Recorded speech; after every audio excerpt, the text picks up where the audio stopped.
CPM పోరుబాటలో భాగంగా భువనగిరి మండలంలో ఎండిపోయిన మదినా చెరువును వరి పొలాలను సిపిఎం బృందం పరిశీలించింది.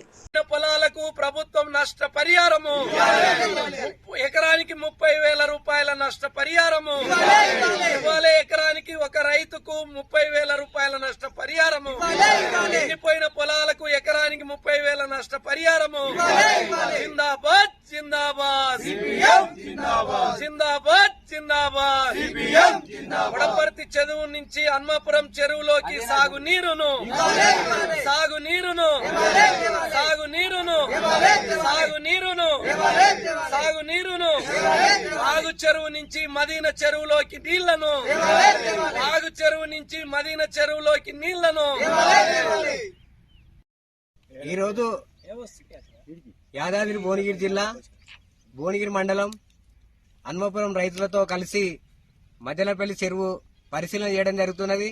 ఈ పరిశీలన ఉద్దేశం ఏంటంటే సిపిఎం పోరుబాట కార్యక్రమం భాగంగా ఈ చెరువుని పరిశీలన చేస్తున్నాం. ఇక్కడ హన్మాపురం రైతుల మొత్తం పొలాలన్నీ ఎండిపోయినాయి. మొత్తం ఎండిపోవడం వల్ల అందరూ నష్టపోయిన రైతులు ఇక్కడ కొండపోశమ్మ నుంచి మన వడపర్తి ఆగు చెరువుని నింపి ఈ మధ్యలపల్లి చెరువు నింపాలని గతం 6 నెలల నుంచి ప్రభుత్వ దృష్టి